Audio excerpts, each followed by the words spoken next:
सोचिए, अगर जिस इंसान से आप बेपनाह मोहब्बत करते हैं, वो अचानक आपको छोड़ने का फैसला कर ले, दिल पर क्या बीतेगी? बिल्कुल यही तूफान इस वक्त कुमकुम भाग्य में मचा हुआ है। कहानी ने ऐसा मोड़ ले लिया है कि दर्शक अपनी सीट से हिल भी नहीं पा रहे। प्रार्थना ने शिवांश को तलाक देने का फैसला कर लिया है और वो घर छोड़कर हमेशा के लिए जाने की तैयारी में है। लेकिन जाते जाते शिवांश एक आखिरी गुजारिश करता है। क्या वो उसके लिए एक बार फिर अपने हाथों से खाना बनाएगी? ये सुनकर प्रार्थना मान जाती है, लेकिन इस छोटे से पल में भी भावनाओं का समंदर उमड़ पड़ता है। इससे पहले घर में एक बड़ा टकराव हो चुका था। शिवांश सोनालिका पर भड़क उठता है। उसकी आंखों में गुस्सा साफ नजर आता है जब वो सवाल करता है, तुम्हारी हिम्मत कैसे हुई प्रार्थना से जबरदस्ती तलाक के कागजात पर साइन करवाने की? सोनालिका अपने बचाव में कुछ कहती है, लेकिन शिवांश के दिल में शक की आग जल चुकी है। गुस्से में वहां से निकलकर वो सीधा प्रार्थना के पास जाता है और पूछता है, आखिर उसने ऐसा क्यों किया? प्रार्थना टूटे हुए मन से बताती है कि अगर वो उसकी जिंदगी में रही तो उसकी जान पर हमेशा खतरा मंडराता रहेगा।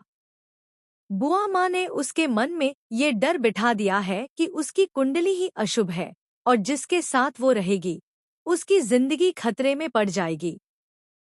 शिवांश ये सुनकर सन्न रह जाता है, लेकिन प्रार्थना बुआ माँ का नाम नहीं लेती। वो साफ कह देती है, मैं ही ये तलाक चाहती हूँ। लेकिन उसी पल शिवांश अपना दिल खोल देता है। वो प्रार्थना को प्रपोज करता है, कहता है कि वो उससे मोहब्बत करता है, उसके बिना जीना नहीं चाहता और कभी उसका साथ नहीं छोड़ सकता। प्रार्थना की आंखों में आंसू हैं, लेकिन वो कहती है, अब ये मुमकिन नहीं है। मैं आपको और खतरे में नहीं डाल सकती। मुझे ये घर छोड़ना ही होगा और ये तलाक जरूरी है।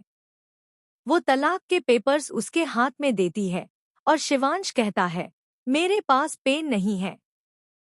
प्रार्थना हल्की सी नाराजगी में जवाब देती है, बहाने मत बनाइए, मैं पेन लाती हूँ।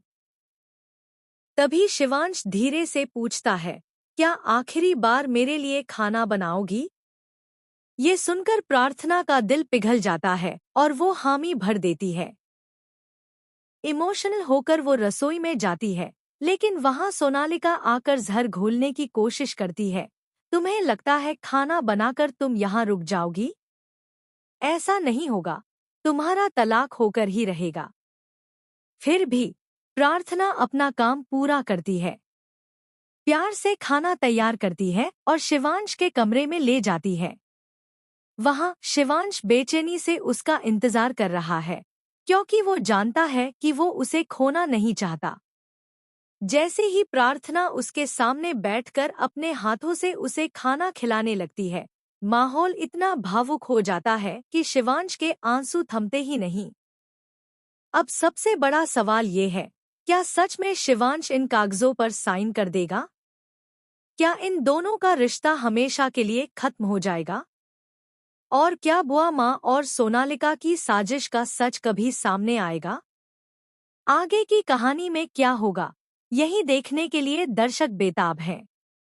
यकीन मानिए, आने वाले एपिसोड में जो मोड़ आएंगे वो आपको हैरान कर देंगे।